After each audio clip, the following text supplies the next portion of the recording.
Now we'll move to the actual syllabus. Okay, actual syllabus, we have Hilbert transform. Hilbert transform.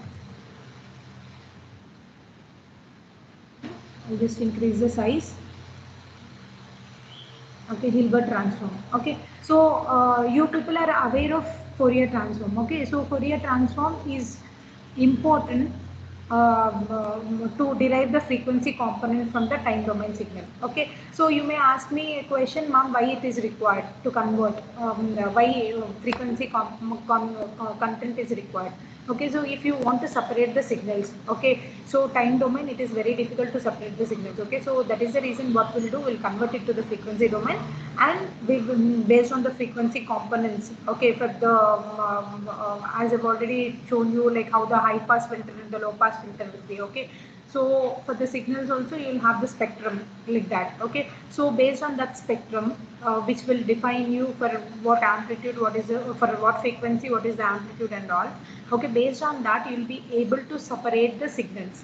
Okay, so Fourier transform, using Fourier transform you will be able to separate the signals by using Fourier transforms. Okay, by using Fourier transforms you will be able to convert it to the frequency domain, and since the signals are in the frequency domain, you will be easily able to separate the signals. Okay, so that is the reason this Fourier transform helps in designing frequency selective filters.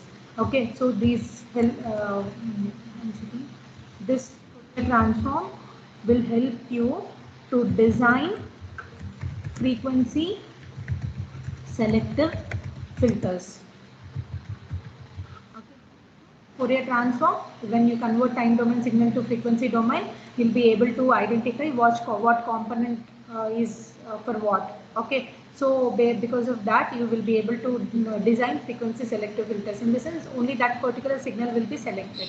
Okay, so Fourier transform helps us in this way. Okay, this is one way of separating the signal. The other way of separating the signal is by using the Hilbert transform. Okay, so how what is this Hilbert transform and how the signals will be separated, we'll see now. Okay, so Hilbert transform will not see here. If you take your Fourier transform, it is converting time domain signal to frequency domain signal. Okay, but Hilbert transform is not going to convert time domain signal to frequency domain or any other signal. It will be still in the time domain only, but what it will do is, okay, Hilbert transform, what it will do is, I'll have a system which will convert my signal to x of t is a signal that I have given to some black box. Okay, this black box has to shift my signal by 90 degrees. 90 degrees phase shift it has to introduce. Okay, it can be plus or minus 90 degrees phase shift it has to introduce. Okay, so this black box, what it has to do, it has to apply Hilbert transform. Okay, Hilbert transform should be applied to this signal, and I have to get the signal should be shifted by plus or minus 90 degrees phase shift. Okay, so whatever function that is resulted in the time domain, after shifting it plus or minus 90 degrees, that signal is said to be the Hilbert transform. Okay, I hope it is clear. X of t is a signal. Now what I am doing, I am phase shifting this x of t. See, phase shift will happen in the Hilbert transform. Phase shift of plus or minus 90 degrees will happen in the Hilbert transform. Okay, so x of t is a function or the time domain signal. Now what I'll do, I have to apply Hilbert transform so that my signal will be phase shifted by plus or minus 90 degrees. So whatever I'm getting here, this is said to be the Hilbert transform of x of t. Okay, so if you just recall in the Fourier transform, if x of t is the signal, in if you apply Fourier transform to that, then whatever signal you are getting is x of s, which is nothing but the Fourier transform of x of t. In the same way, x of t is a signal. When you apply Hilbert transform on this x of t, I am going to get x cap of t. Okay, this x cap of t has to introduce plus or minus 90 degrees phase shift. Okay, so the phase shifted signal is said to be the Hilbert transform of x of t. Okay, I can say that Hilbert transform of x of t is nothing but Hilbert transform of x of t is nothing but x cap of t. X cap of t. Okay, so generally, instead of x of t, I'll just take it as g of t. Okay, so I have a system. To that system, I'm giving a signal g of t. Okay, so that system has to perform Hilbert transform, and my output will be g cap of t. Okay, where this g cap of t is said to be the Hilbert transform of g of t. Okay, so you may ask me one more question, ma'am, why Hilbert transform is required? So again, Hilbert transform is required to separate the signals. Okay, when you phase shift it by plus or minus 90 degrees, you'll be able to easily separate the signals. Okay, that is the reason we are going with the Hilbert transform again. Okay, this is another method where you can apply Hilbert transform to the signal, and the resultant signal will be phase shifted by plus or minus 90 degrees. So whenever you want to separate some signals like this, you can separate. And other application or advantage of Hilbert transform is, see, as I've already mentioned, see, this is my signal. Okay, so 1 second, I'll just redraw it again properly.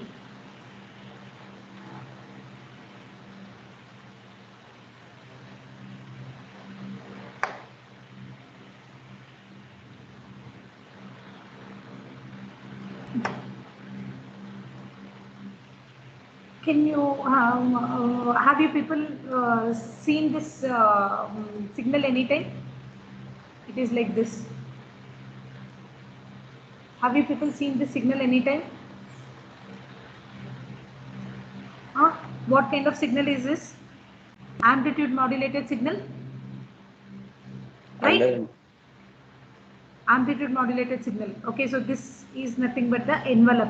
Okay, so to represent the envelope of the signals, we'll be using Hilbert transform. That is one more application why we are studying Hilbert transform. Okay, so the equation. So for the Fourier transform, I've given you the equation, right? So x of f. How will you find x of f? X of f for Fourier transform, you will find by taking integral minus infinity to plus infinity x of t e power minus j 2 pi ft dt. Right, this is how you find the Fourier transform of any given signal. In the same way, if you want to find the Hilbert transform, the Hilbert transform is given by, once again,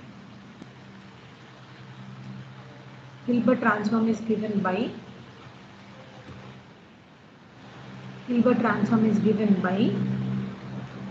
g cap of t is nothing but the Hilbert transform of the signal. So g cap of t is equal to 1 by pi integral minus infinity to plus infinity g of tau divided by t minus tau d tau. Okay, all of you note down this. Okay, so this is how you find the Hilbert transform of any given signal. This is what the equation that is used to find the Hilbert transform of the given signal. Okay, so g of t is a signal. If I want to find Hilbert transform of that signal, that is given by g cap of t. G cap of t is nothing but the Hilbert transform of given signal. Okay, g of t is a given signal. G cap of t is nothing but the Hilbert transform of that signal. So g cap of t is given by 1 by pi integral minus infinity to plus infinity g of tau by t minus tau d tau. Okay, so this is using this, we'll be finding the Hilbert transform. Okay, you may ask me how to find. See here also.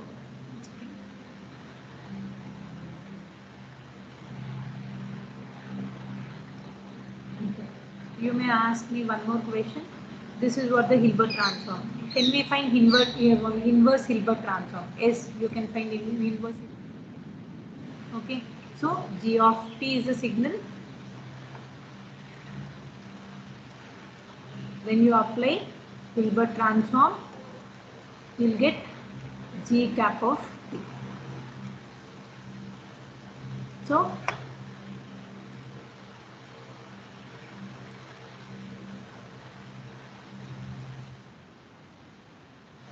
G cap of T is nothing but G cap of T is nothing but 1 by pi integral minus infinity to plus infinity G of tau, same equation I am writing again, divided by T minus tau d tau.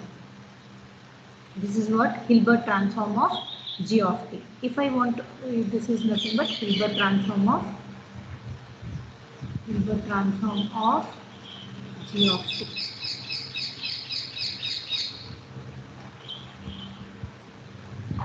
If I want to find inverse Hilbert transform of IHT indicates inverse Hilbert transform of G cap of T. In the sense I will have G cap of T signal. Now I need to get G of T. Okay. Inverse Hilbert transform of G cap of T is nothing but, this is nothing but, it will give you G of T, where G of T is equal to minus 1 by pi integral minus infinity to plus infinity G of tau, G cap of tau divided by T minus tau d tau. Okay, these are the two equations which helps us to convert G of T to G cap of T or G cap of T to G of T. We'll just take new page again. Okay, so G of T and G cap of T are said to be the Hilbert transform pair. Now we have the equation for G cap of T as G cap of T is equal to 1 by pi integral minus infinity to plus infinity G of tau. I am writing the same equation again, you need not write, T minus tau d tau, right? So the same equation what I will do, see if you observe this equation, it is in the form of x of t convolution with h of t. How will you represent the equation for this? H of t convolution with h of t. Can anybody tell me convolution formula? Integral minus infinity to plus infinity. X of t will be replaced with x of tau. H of t is replaced with h of t minus tau. H of t minus tau d tau. Right. So if you observe, you just correlate this function with this function. It looks similar, right? So can I write it as 1 by pi G cap of tau? I'll consider it to be x of tau. Okay, so x of tau is nothing but x of t. Okay, can I write it as x of t convolution with h of t, h of t, or instead of h of t I'll write as t. In place of t you have t minus tau. So here you have t minus tau. So I can just write as 1 by t. Can I write it like this? Anybody have doubt on this? Or g of t. In place of x of t you have g of t here, g of tau here. Okay. So it's nothing but g of t into 1 by t. Any doubt you have in this equation? Is this equation clear to you?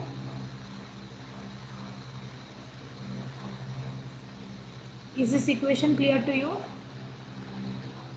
Can you explain again? What? Okay, fine. I'll just explain you again. Okay, so this is the formula you have to calculate Hilbert transform of any given signal. Okay, so this is the equation you have. So now what I'm doing, I'm just correlating this function with the known function to us. Okay, what is that? You know your convolution property. X of t convolution with h of t is given as integral minus infinity to plus infinity x of tau h of t minus tau d tau. Okay, so here you have x of t, it is changed to x of tau. Here you have h of t, it is changed to h of t minus tau. In the same way, now we'll correlate here. Okay, so 1 by pi I'll write as it is. Okay, now integral minus infinity to plus infinity. Here also integral minus infinity to plus infinity. Here you have x of tau. Okay, instead of x of t, you have x of tau. Here instead of g of here you have g of tau. So I can write g of tau as g of t. Any doubts in this?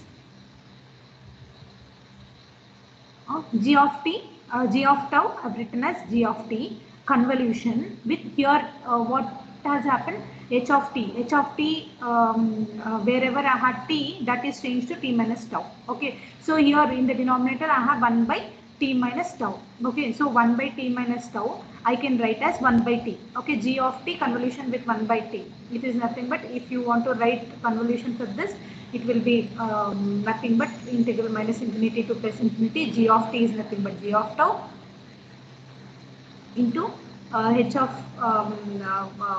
1 by t is nothing but 1 by t minus tau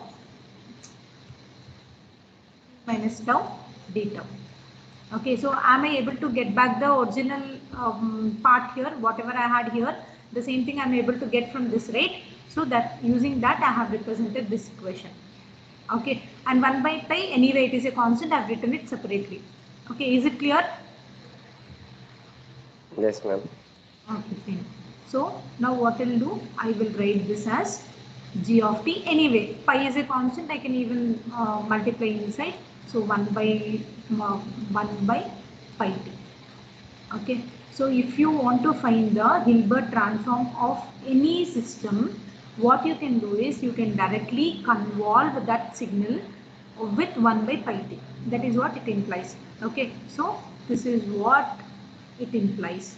Okay, so whenever you want to find the Hilbert transform of any signal, given some signal x of t is given. Okay, if I want to find the convolution, the Hilbert transform of this x of t, I have to just convolve this with 1 by pi t. Okay, if I convolve this with 1 by pi t, I'll be able to get the x cap of t, which is nothing but the Hilbert transform. Okay, so I'll just erase this part. I don't need it anymore.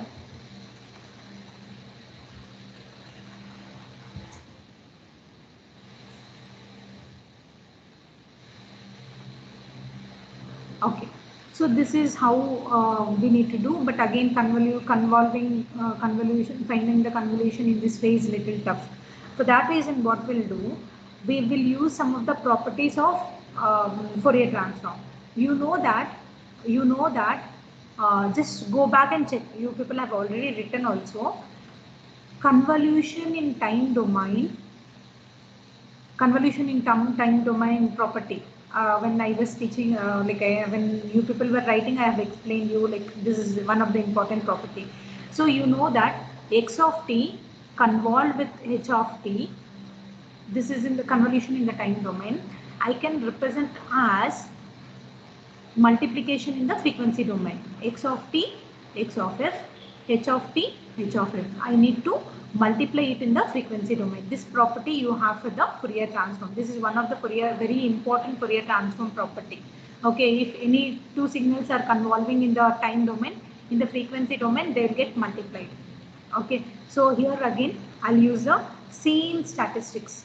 Okay, so what I'll do, instead of convolving and all that, convolution is little tough. So what I'll do, multiplication is so easy when compared with convolution. Multiplication is so easy. Okay, so what I'll do, I will apply Fourier transform for this. Fourier transform for this. Okay, when I apply Fourier transform for g cap of t, it will be g cap of f. G of t, g of f. In the same way, g cap of t, it will be g cap of f. Okay, g cap of f will be equal to this. Also, I need to find Fourier transform of this also. Okay, so let me name this signal as some h of t. Okay, let me name this signal as h of t. Okay, I'll rewrite everything now. T.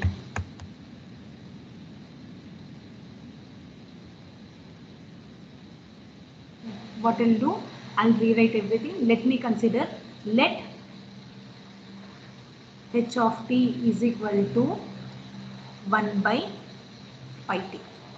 Okay, so now what I can do, I can write g cap of t as g cap of t is equal to g of t convolution with h of t. Okay, where h of t is nothing but 1 by pi t. Okay, so now what I need to do, if I want to get Hilbert transform of any signal, what I need to do, I need to find the Fourier transform. Okay, why I am going with the Fourier transform? Because here the two signals are convolving. Finding convolution in time domain is little difficult. Okay, so what we'll do, we'll go with the Fourier transform domain, where what we'll do that, we will convert that time domain signal to frequency domain, where in the frequency domain both the signals will get multiplied in this way. Okay, x of t convolution with h of t, in the frequency domain it will be x of s, x of s into h of s. Okay, so here also what we'll do, we will apply let g cap of t, let Fourier transform of g cap of t is nothing but g of t. Here I am finding, f. Here I am applying Fourier transform. In the same way, g of t, let the Fourier transform of g of t is g of f. In the same way, let the Fourier transform of h of t is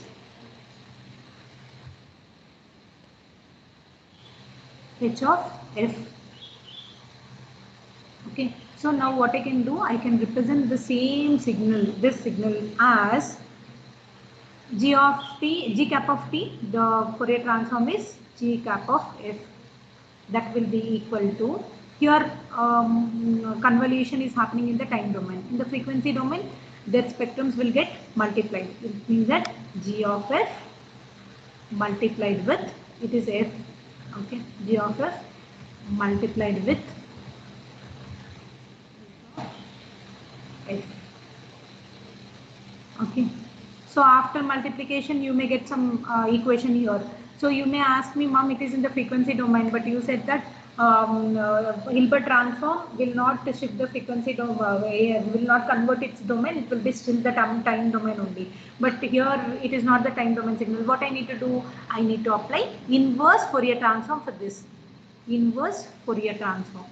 When I apply inverse Fourier transform, this will turn to g cap of t, which will be equivalent to inverse Fourier transform of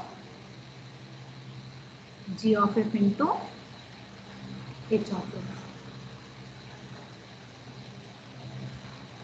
Okay, so one way of doing it is just by using the convolution property. You can do. Other way is like you can convert the time domain signal to frequency domain and then find the g cap of f. Okay, once you get g cap of f, again apply inverse Fourier transform so that you get a g cap of t. Okay, how we are doing it, I'll teach you with the problems. Okay, but right now what you need to do is you have to just understand the concept. Okay, is it clear how we are how to find the Hilbert transform and how to find the Hilbert transform in the convolution by using the convolution property of Fourier transform? Is it clear? Still I have not finished. I have some more steps to do. I will explain you those steps, but before that I want you people to be clear with the concept. Is it clear, ma? See, I'll just recall everything. G cap of t, this is the equation. Okay, I have represented the same equation in terms of convolution, and then finally I've got this equation. Now what I did was I have considered h of t to be 1 by pi t. Okay, so g cap of t is equal to g of t convolution with h of t. Okay, here if you want to find the Hilbert transform of any given signal, you need to convolve two signals. Okay, instead of convolving, because convolution is little difficult, so instead of convolving, what we can do is we can go with the Fourier transform method, where the convolution in the time domain will be equivalent to multiplication in the frequency domain. Okay, that property will be used here. So in order to apply that property, what we are doing, we are converting the entire signal, we are converting this entire signal to frequency domain. Okay, so apply Fourier transform to this. Okay, so Fourier transform of g cap of t is nothing but g cap of f, and that will be equal to g of t convolution with h of t in the frequency domain. It will be g of f into h of f. Okay, and to get back the g cap of t, I need to apply inverse Fourier transform to g cap of f. If I apply inverse Fourier transform to g cap of f, I'll get g cap of t. That is what we have studied until now. Okay, so let me do some more analysis. If people are following, so I have got as g cap of f is equal to g of f convolution with h of f. Sorry, multiplication with h of f. What is h of t you had? H of t is equal to 1 by pi t. 1 by pi t. Okay. So what will be h of f for this? Hope h of f, in the sense like I'm applying Fourier transform to this. Okay, h of f will be equal to Fourier transform of 1 by pi t. Okay, just check the formulas whether Fourier transform pair I've given, right? In that Fourier transform pair, you just check whether any Fourier transform pair is given for this or not. Is it given? Fourier transform pair 1 by pi t. What is the Fourier transform of 1 by pi t? Minus signum function of f. Minus j. Minus j signum of f. Right, minus j signum of f. Okay, so how will be a signum function? I've already given you the signum function. Signum of f is equal to plus 1 for f greater than 0 is equal to 0 for f is equal to 0 and is equal to minus 1 for f greater than less than 0. Right, it means that the signal will be like this. F is a frequency, signum of f is denoted like this. The function will be represented in this way. Okay, so for positive frequencies it will be plus 1, for the negative frequencies it will be minus 1. Okay, now what I am doing, see if you observe this minus j is getting multiplied with signum function. So what will be your h of f? H of f I can write as h of f is equal to minus j into, for f greater than 0. For f greater than 0, the value of signum function is 1. 1 into minus j, it will be minus j. That will be equivalent to, again it will, when f is equal to 0, its value will be equal to 0. And when f is less than 0, when f less than 0, it will be minus 1 into minus j, it will be plus j. Okay, so if you want me to represent this function, then h of f is equal to h of f will be like minus j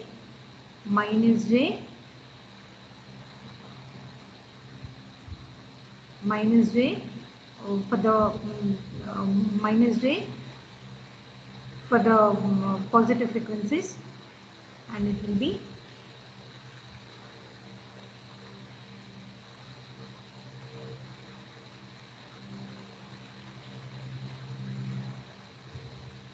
plus j.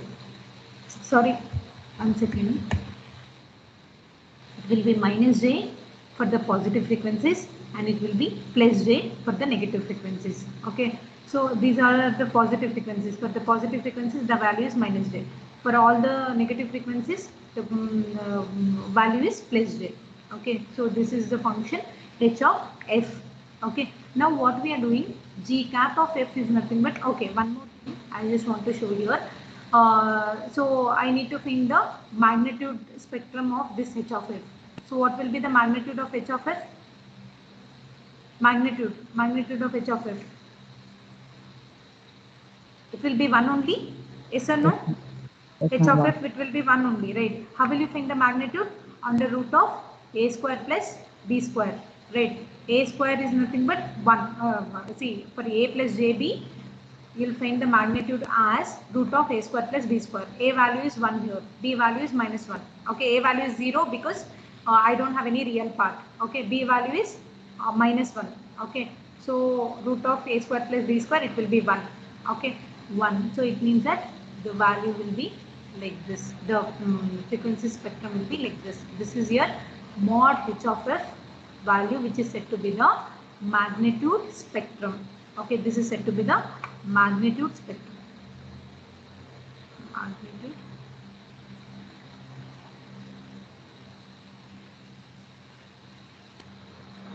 spectrum.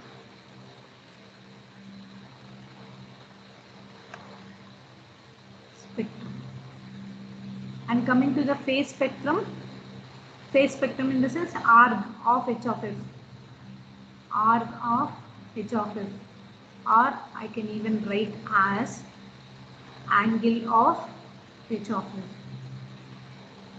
Angle of h of f, it will be equal to what? Minus pi by 2. Right. How will you find the angle? Tan inverse? Tan inverse of b by a. B by a. Okay, using this we need to write. So it will be minus pi by 2 for f greater than 0, and it will be equal to plus pi by 2 for f less than 0. Okay, so again the spectrum will be in this way. For f greater than 0, it will be minus pi by 2, minus pi by 2, and for negative frequencies, it will be plus pi by 2. This is your arc h of f or angle h of f. Arc h of f or angle h of f. Okay, this is the phase spectrum. Okay, this is nothing but the phase spectrum. Phase, P-H-A-S-E. Phase spectrum.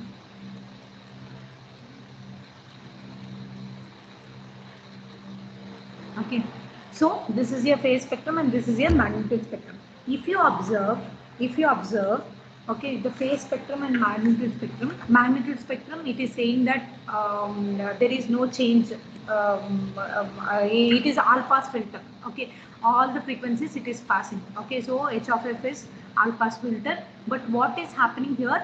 When it comes to the phase spectrum, it is introducing plus pi by 2 phase if it is the negative frequency, and minus pi by 2 for the positive frequencies.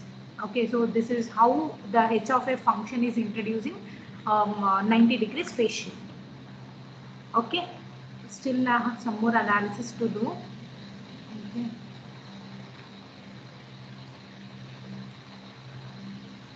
Let me erase. Okay, I'll do it here. Okay, still I have what is that? G cap of f is nothing but g of f into h of f, right? G of f into h of f. Okay, let us multiply that. So g of f is nothing but g of f only, but in place of h of f, I will take as minus j signum of f, minus j signum of f. Okay, so multiply this, I'll get g cap of f as g cap of f is equal to minus j g of f for f greater than 0 and is equal to plus j g of f for f less than 0. Okay, so if you observe for the positive frequencies, what will be the angle of this g cap of f? What will be the angle of g cap of f? What will be the angle of g cap of f? It will be equal to angle of g of f plus angle of this one minus j. Minus j, what will be the angle? Minus pi by 2. Okay, so these two angles will get added for positive frequencies if greater than 0, and for the negative frequencies it will be angle g of f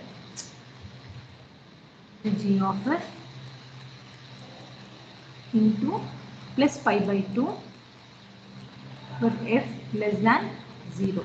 Okay, so what is happening for the positive frequencies? It is introducing minus pi by 2 phase shift, and for negative frequencies it is introducing plus pi by 2 phase shift. Okay, so g cap of t, I'm getting it as the signal is shifted. Okay, so this is all related to analysis of Hilbert transform with respect to the frequency domain. Okay, is this clear to all of you? Okay, I'll just show you the notes. Okay, how I've written. So these are like why Fourier transform is important, that I've written, and then what is Hilbert transform, that is written. Hilbert transform in the sense it will provide plus or minus 90 degrees phase shift. Okay, so plus or minus 90 degrees have represented because for the positive frequencies it is providing minus 90 degrees, and for negative frequencies it is providing plus 90 degrees phase shift. Okay, that is the reason it is written as plus or minus 90 degrees phase shift. Okay, so Hilbert transform I have g of t is given. So g cap of t is a Hilbert transform of g of t. So which is represented with this equation. Okay, and inverse Hilbert transform can also be found. So g of t is nothing but minus 1 by pi integral minus infinity to plus infinity g cap of tau by t minus tau d tau. G of t and g cap of t are said to be the Hilbert transform pair. And see now what by considering the equation, this equation. Okay, so this equation, I have compared this equation with the convolution property, x of t convolution with h of t, and I could write this g cap of t as g of t convolution with 1 by pi t. Okay, so g cap of t I have represented as g of t convolution with 1 by pi t, and then what I did, I have considered h of t to be 1 by pi t. Okay, and you also know x of t convolution with h of t in the frequency domain, it is x of f into h of f. Okay, and 1 by pi t, its Fourier transform is nothing but minus j signum of f. Okay, signum of f function is in this way. Okay, so g h of f, again h of f I have analyzed here, all I have analyzed for h of f. Okay, h of f is equal to minus j signum of f. Okay, in g cap of f I have already substituted h of f equation also. This is what I've got, and now I've just analyzed how h of f function is. So h of f is in this way. So h of f is equal to 1, it is all pass filter, and h cap of f is equal to minus pi by 2 for the positive frequencies and plus pi by 2 for the negative frequencies. This is how it is introducing the 90 degrees phase shift. Okay, so this h of f is the function which is responsible for shifting the phase shifting the given input signal. Okay, h of t in the sense it is indirectly h of t. So h of t is a function which is helping indirectly to shift the given signal by 90 degrees. Plus 90 or minus 90, but it is 90 degrees phase shift is introduced by this h of t signal. Is it clear? And h of t will be always here 1 by pi t only, 1 by pi t. Okay, so this 1 by pi t is responsible to phase shift the given signal g of t by 90 degrees. Still I have some more analysis.